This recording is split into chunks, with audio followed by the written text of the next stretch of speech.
Assalamualaikum warahmatullahi wabarakatuh. Perkenalkan, nama saya Nurani Nasution dengan NIM 0309192071, Prodi Pendidikan Ilmu Pengetahuan Sosial semester 6. Baiklah, di sini saya akan menjelaskan mengenai materi dari mata kuliah Metode Penelitian Kualitatif, yaitu dengan dosen pengampu Ibunda Nurizadora M.Hum.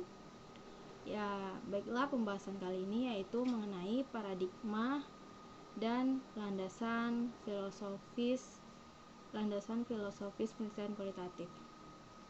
Baik, untuk yang pertama kita harus mengetahui apa itu penelitian kualitatif. Penelitian kualitatif merupakan multimetode yang fokus melibatkan interpretasi pendekatan ilmiah pada materi, subjek. Penelitian kualitatif ini yaitu ilmu yang berisi segala sesuatu dalam pengaturan alamiah, berusaha mengerti dan menginterpretasikan fenomena yang terjadi sesuai dengan arti masyarakat. Nah, jadi penelitian kualitatif ini merupakan studi yang menggunakan mengoleksi yang mengolah bervariasi dari materi yang empiris, juga dari studi kasus, dari pengalaman personal, dari introspektif, life history, interview, observasi, sejarah, interaksional, dan teks visual yang menggambarkan rutinitas dan problem waktu dari hidup individual di masyarakat. Baik, selanjutnya kita masuk pada paradigma penelitian kualitatif. Yang pertama ada aliran strukturalisme. Yang aliran ini yaitu pemikiran yang digunakan untuk penelitian masyarakat dan ilmu sosial humaniora.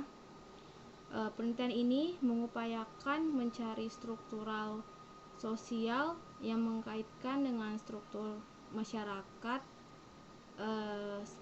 antara peran dan fungsinya. Lalu kemudian teori paradigma poststrukturalisme yang berisi pemikiran yang menentang adanya struktur yang tetap dan berlaku secara universal, misalnya seperti tata bahasa yang berlaku di masyarakat atau seperti dialek. Contohnya saja seperti bahasa Indonesia, terdapat masyarakat yang masih menggunakan dialek Batak. Baik, selanjutnya paradigma strukturasi, yaitu paradigma tentang perubahan suatu masyarakat atau struktur sosial yang disebabkan pengaruh adanya agensi seseorang atau kelompok yang memiliki gagasan sehingga mampu diterima dalam masyarakat yang bertujuan merubah struktur yang sudah ada. Kemudian paradigma yang keempat yaitu deskonstruksi. Deskonstruksi ini dalam pemikiran filsafat melihat teks secara lebih tajam lagi dan memberi makna baru serta kritis atas penafsiran dari teks tersebut.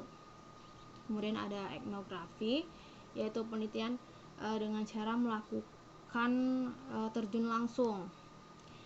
Yang diteliti diantaranya yaitu ada etnis, suku, masyarakat, mengenai grafis, peralatan tradisional, dan lain sebagainya.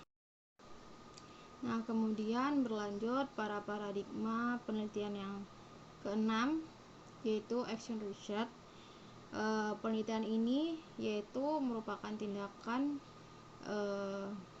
di sekelompok masyarakat, yaitu murid yang memberikan solusi atau permasalahan yang dihadapi dengan cara memberikan solusi dan mengamati hasilnya, kemudian merefleksikannya, lalu mengembangkannya dalam penelitian.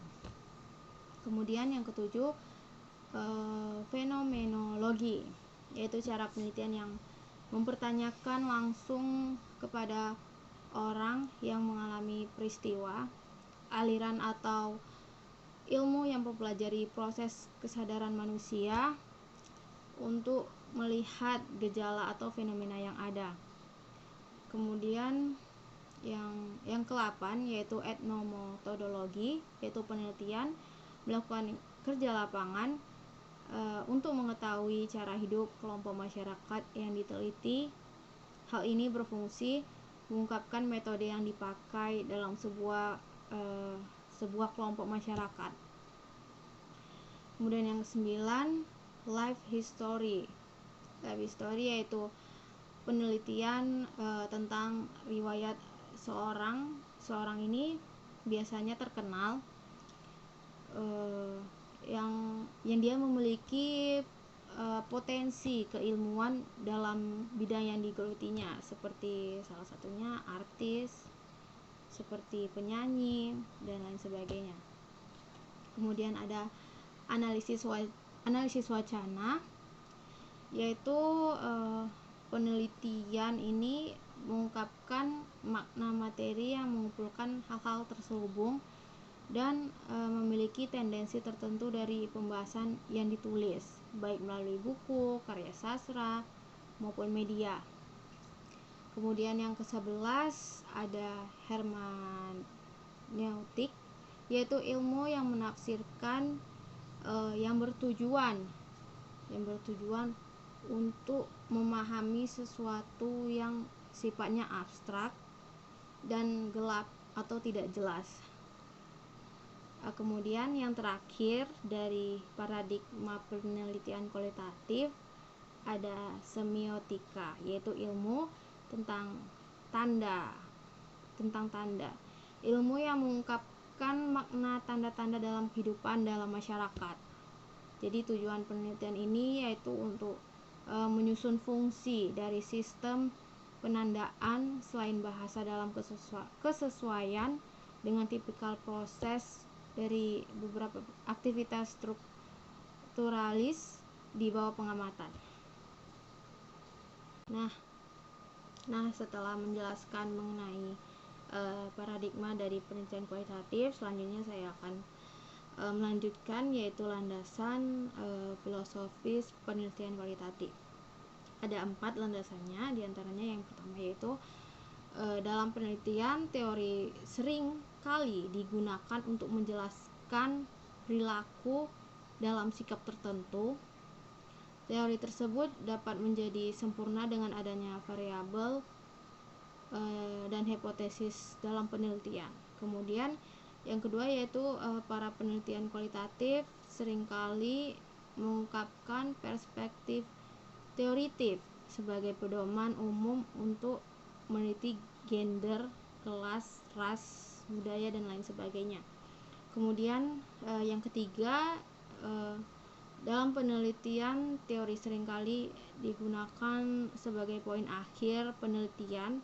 Artinya penelitian menerapkan proses penelitiannya secara induktif yang berlangsung dari data lalu ke teman umum, kemudian menuju teori atau model tertentu. Nah, pada yang keempat yaitu landasan dari filosofis penelitian kualitatif, yang keempat yaitu tidak menggunakan teori yang terlalu eksplisit, dikarenakan yang pertama tidak ada satupun penelitian kualitatif yang dilakukan dengan observasi yang benar-benar umum. Selanjutnya, strukturasi konseptual sebelumnya yang disusun dari teori-teori dan metode tertentu telah memberikan strategi poin bagi observasi. Baik, itu saja yang dapat saya sampaikan.